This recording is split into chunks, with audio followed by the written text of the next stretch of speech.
My lords and ladies, dear patrons, I am Lord Blood-Rah, and you have come home to the Cathode Zone, where each week we will explore the shadowy depths of old-time TV. And tonight, it's telephone time. No. I'm not opening up the phone lines to take calls. No. Telephone Time was a dramatic anthology series that ran in the late 1950s, featuring some of the biggest stars of the day, sponsored by Bell Telephone. And a few of these stories even veered into the area of the supernatural, as tonight's story does. This tale concerns danger on the high seas and a mysterious message from an even more mysterious messenger. From Telephone Time comes the tale entitled The Vestris. The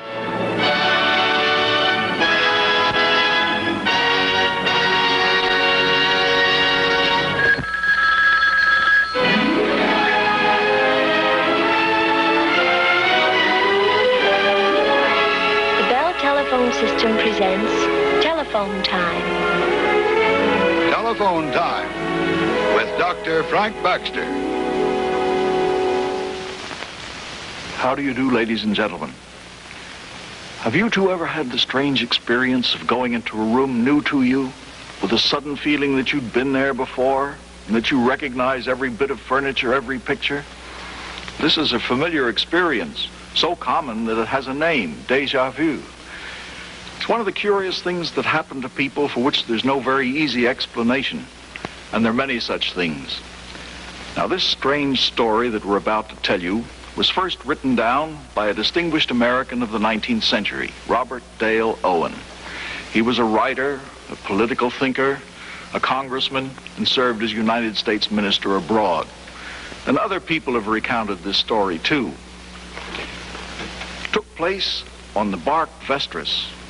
Robert Norwich, master, 16 days out of Plymouth, England, bound west across the Atlantic for Boston in the spring of the year 1828. This is the way the tale runs, and we call it the Vestris.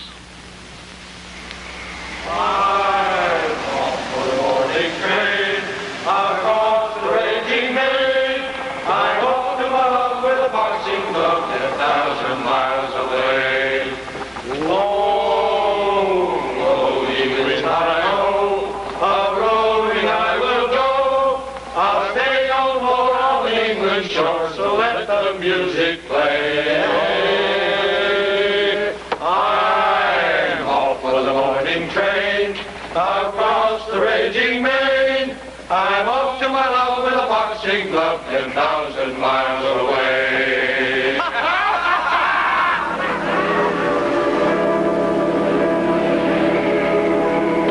Morning, Mrs. Norris. It's nice to see you on deck again.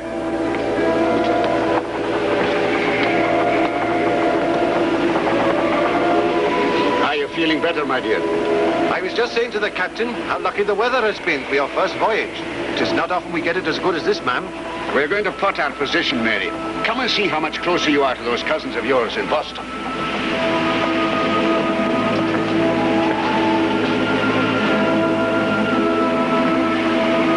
It is a happy ship you're on, ma'am, and 'tis no wonder, with such fine sailing as we've had.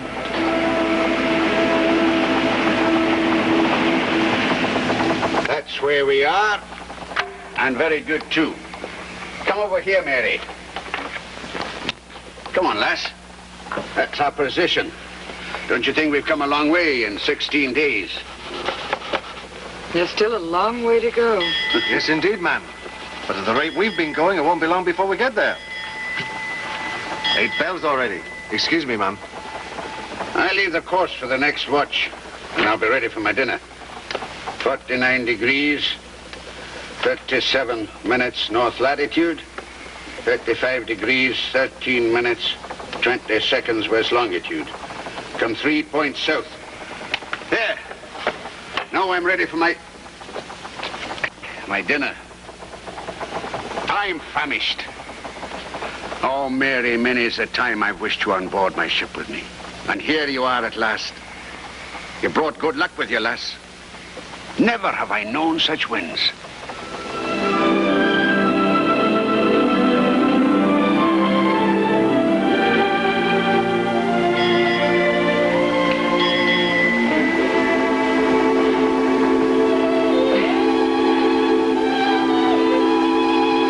What is it, Mary?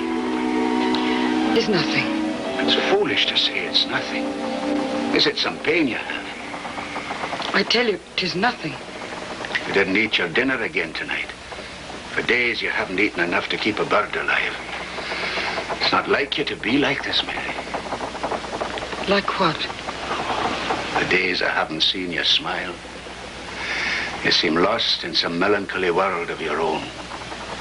Are you sure you're not sickening for something? Would I not say so if I were? And if it's not a pain in your body, it must be a pain in your mind.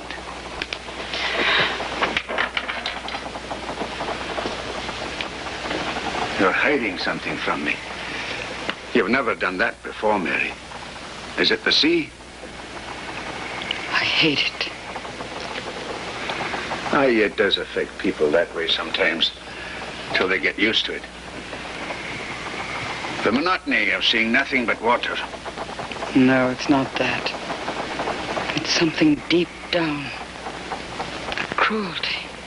Oh, come now. There's no more cruelty in the sea than there is in the land, with its storms and its fires. I'll tell you something about the sea, lass. When she takes life, she does so a lot more mercifully than does the land. It's the voices that come from it. Voices? Day after day. Even in my dreams, I hear them. Saying what? I don't know. I don't know. They seem to threaten me with something. Ah, you're being fanciful. That's what I tried to tell myself. They grow louder every hour, as if the threat were coming nearer. It's cold in here. Where's my shawl? The sea's getting on your nerves. It did on mine. It'll pass. I must have left it in the chart room this morning. You talk about getting your sea legs. Getting your sea mind is much more difficult sometimes.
Here, Mr. Lloyd. I heard her cry out, sir, and came in and found her like this.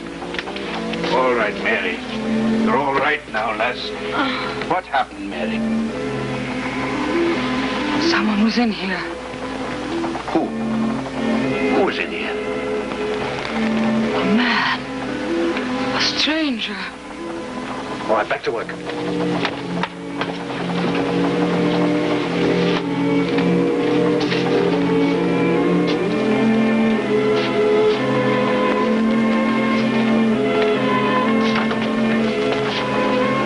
It must have been your fancy, ma'am. There's nobody there. All right, Mary. You're all right now. Come on, come with me. Will you get out of here?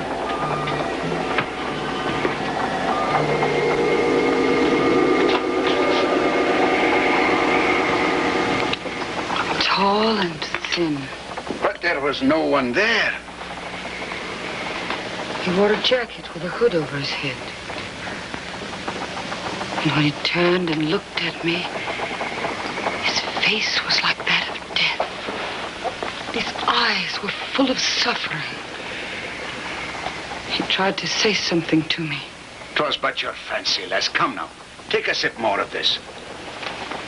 I saw him as plainly as I see you. Why would I lie to you? Who's there? Mr. Lloyd, sir. Oh, come in, Mr. Lloyd. Help me persuade my wife that there was no one in the chart room. Why do you keep saying there was no one there when I say I saw him? He was writing on that slate. Is there nothing on it? Well, is there writing on it?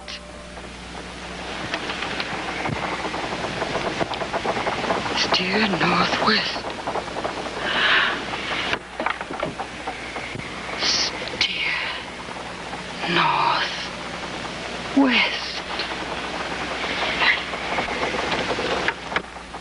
This is not your handwriting, Robert. No. Is it yours, Mr. Lloyd? No, ma'am, it is not. Or one of the men's? One of the men who write like that, why, most of them can't write at all, ma'am. Are you so sure now that it was just my fancy? If there was someone in there, he must have slipped out before you got to Mrs. Norwich. A stowaway, sir? I'll soon find out. Aye. Come now, my dear. You take a rest. We'll get to the bottom of this. Come on.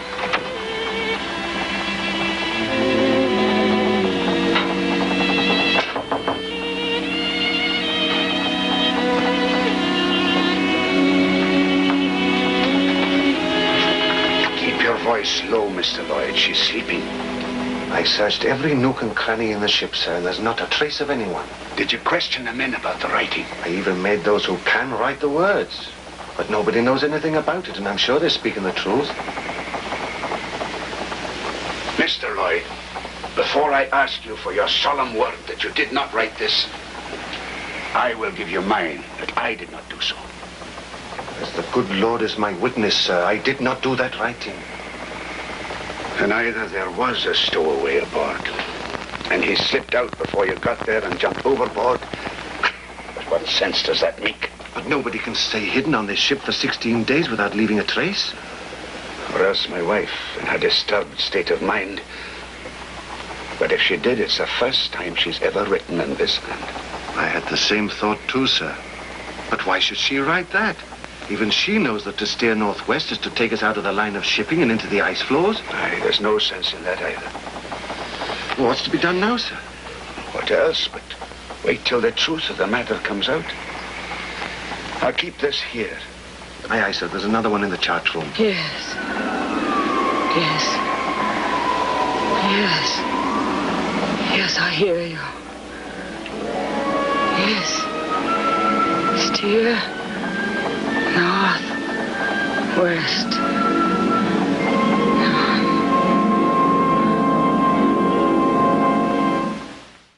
Yes, my lords and ladies, the lady's tall, thin vision was none other than the beloved Boris Karloff.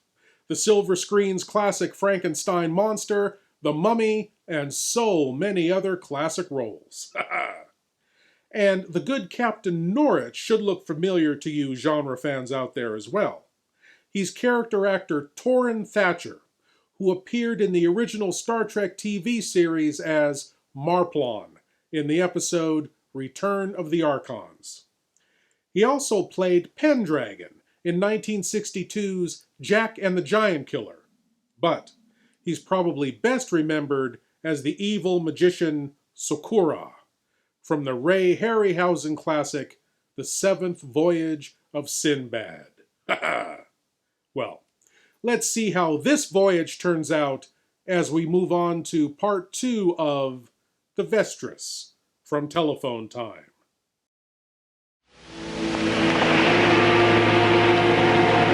We've had 16 days fair weather, sir, so I suppose we can't complain. Close in far too quickly for my liking. I warrant you've never seen fog close in that fast. True enough, sir. Wished. Did you hear that? Something is moving there. Who is it? Who the blazes are you? Robert! What on earth? Mary, what are you doing here? You'll catch your death of cold. I had to come to ask you Ask me what? if you changed course to northwest. What nonsense is this? Come on, back to your bed this minute. You must have taken leave of your senses. You're acting like a child, leaving your warm bed to go into the cold air. Robert, you haven't answered me. Have you changed course? What did I tell you? You're shivering. Here, swallow this down. Robert! Swallow this down at once.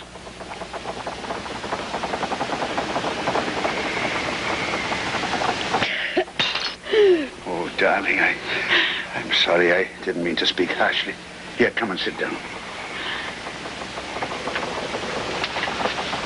I didn't know you were in pain. No, it's not the pain, Robert. I saw him again. That man. Where? In here? In my dreams. He kept saying over and over, steer northwest. It was only a dream. The look on his face, like a soul in torment. And his voice. Oh, Robert, you must do as he says. You must, Robert, you must. Your hands are burning. There's a fever in your eyes. Robert, there's more to this than just a dream. I tell you, it's nothing but the fever in you. And I tell you that if I have a fever, it is because of this, not because I'm sick. Is there nothing I can say to make you believe me? What can I do to make you see sense? I'm warning you, Mary. There's no doctor aboard here to help if you should fall really ill. And that's what you'll do if you don't throw off this wild fancy and look after yourself. And I'm warning you, Robert. If you do not obey the writing on that slate, you'll bring sorrow to all of us. Do you know what would happen if I did that? I'd be taking this ship and every soul aboard her into the mortal danger of the ice floes that come south at this time of year. Do you expect me to do that just because my wife sees things that aren't there and has dreams? Robert, I saw that man. I have heard a voice, and you have seen the writing. There's something at work here. Some power beyond my understanding.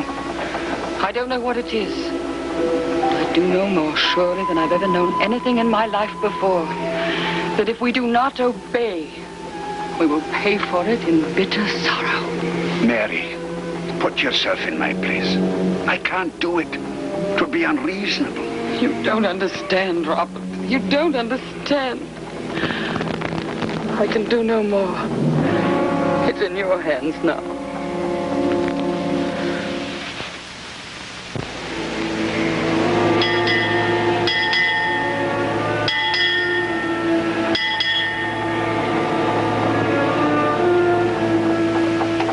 How's Mrs. Norris, sir? It could be the intestinal fever she's sickening for. The pain in her side, I've seen it before. She's half crazed with that writing. I don't know what to do with her. Aye, it's been on my mind too, sir. And it's strange, this fog coming down out of a clear sky like this, like a sign. You mean to say you think there's something in this? Well, now, sir, they do say that us Welsh do feel things. Superstition, they call it. But the trouble is, the people who talk like that, they don't explain. Like where that writing came from, for instance. This fog, too.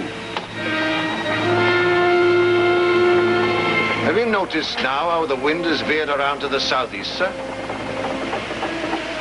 Mr. Lloyd, are you trying to advise me to change my course to the northwest? Oh, no, sir, that's for you to decide.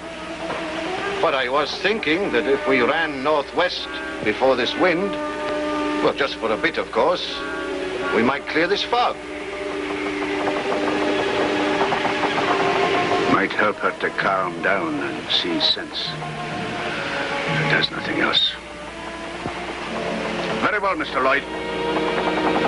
Get your sails trimmed. Aye, aye, sir.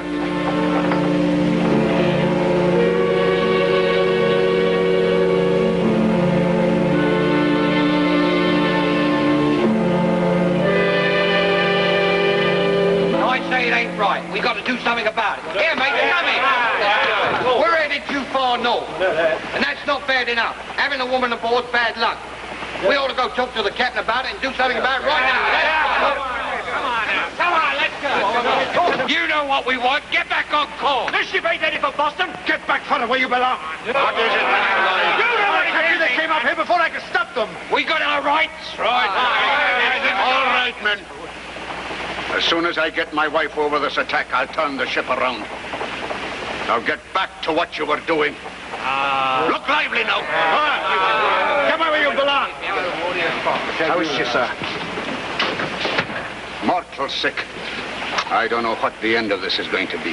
Boys ho! 3 points on starboard bow! Now there'll be no handling the men. I told you having a woman aboard would bring us nothing but bad luck.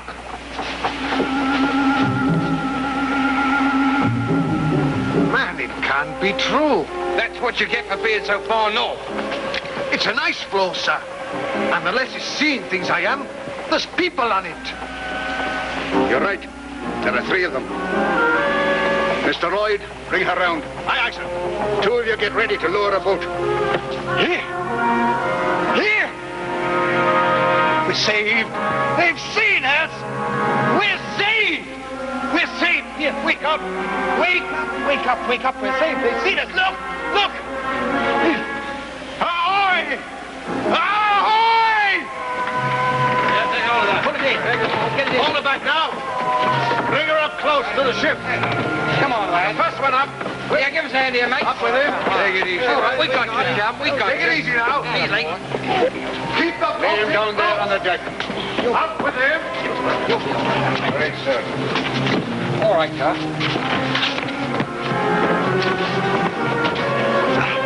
The 2 of them are all right, sir. All right, lad. Take these men below. Get some grog from the galley, one of you. Aye, aye, sir. Stand by to bring up the longboat. We'll soon have you fixed up. What was the name of your ship? The Morning Star. Hit an iceberg and foundered. Of the 35 souls on board, we're the only survivors. We were on that ice for a week. God knows how you found us. It was a miracle. Aye, you're right. As I was passing your cabin, sir, I heard your wife call out. Well, you take care of this gentleman, Mr. Lloyd. What you need first is a good hot grog. We'll fix you up some dry clothes after, eh? Thank you, sir. Thank you for everything. You're very welcome, sir. Your friend's going to be all right. They tell me he's coming round.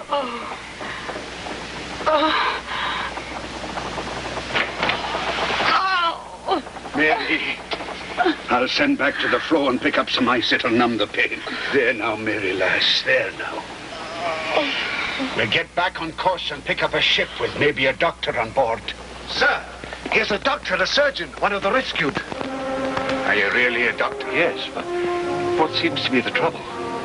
That's the intestinal fever, I think.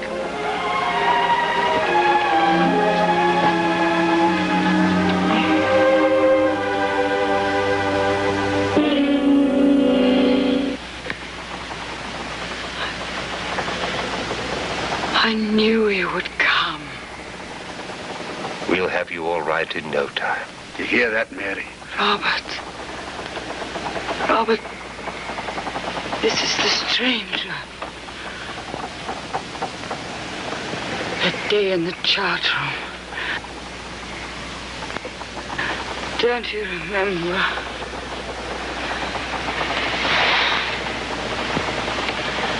How long has she been like this? 4 or 5 days. It was 4 days ago that I saw you. Can you do anything for her, Doctor? Of course he can. Now, don't you worry about a thing, ma'am. I'll go get cleaned up.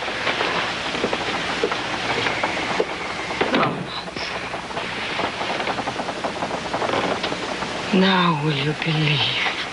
Yes. Will she be all right? Perfectly. She's young and strong. She'll be up and about in a week. Now I'll go see my other patient. Doctor, before you go,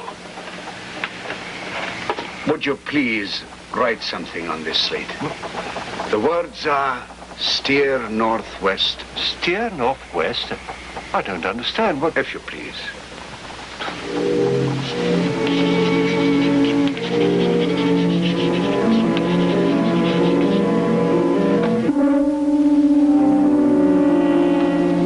Doctor, 4 days ago, words were written on the other side of this slate.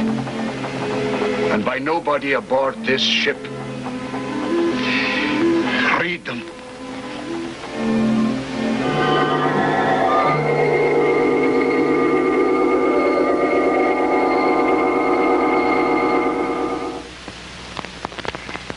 Well, that's what we're told happened on the sailing ship Vestris in the year 1828. Was all this the result of hallucination, of second sight? Was it mere coincidence?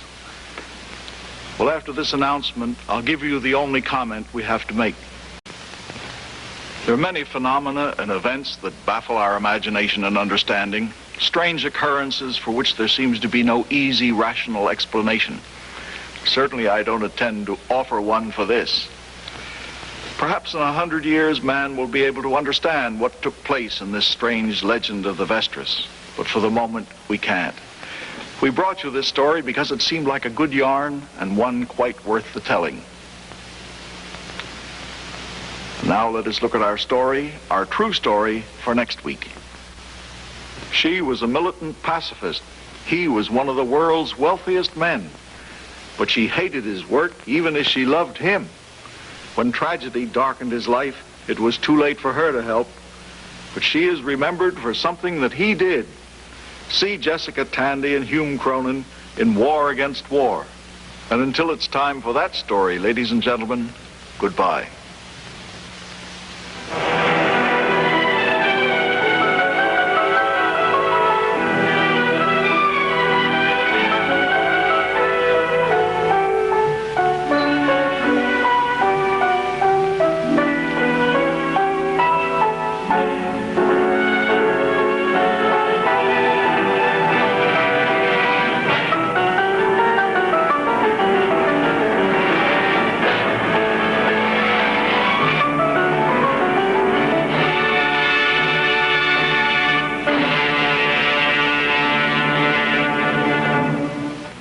Join us for telephone time next week.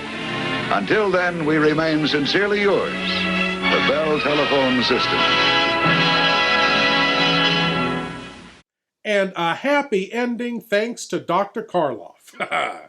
And that's an unusual outcome for some of his treatments. By the way, the host of Telephone Time, Dr. Frank Baxter, could be called an early forerunner of Bill Nye the Science Guy. Dr. Baxter hosted a series of TV specials called the Bell Telephone Science Series, which ran on TV and in classrooms for years. He hosted the show as Dr. Research, explaining all sorts of fascinating science facts, which is interesting because his doctorate was in English. He could also be seen explaining the scientific theories underpinning the highly scientifically accurate classic film, The Mole People.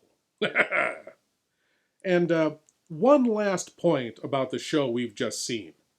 Though it was an episode of Telephone Time, it also served as a backdoor pilot for a horror anthology series hosted by Boris Karloff himself, called The Veil.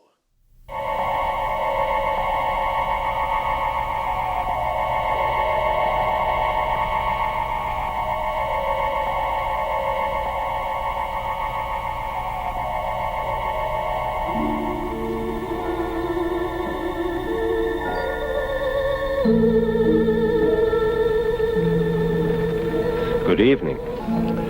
Tonight, I'm going to tell you another strange and unusual story of the unexplainable which lies behind the veil. Now, if you've never seen an episode of The Veil or even heard of it, there's a good reason. The show never aired on television. Why?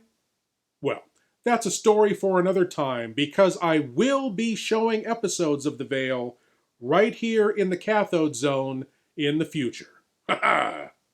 Well, I hope you'll join me again next week, dear patrons, as we tour the dark depths of what TV used to be. As always, I am Lord Blood-Rah saying, you're always at home in the Cathode Zone.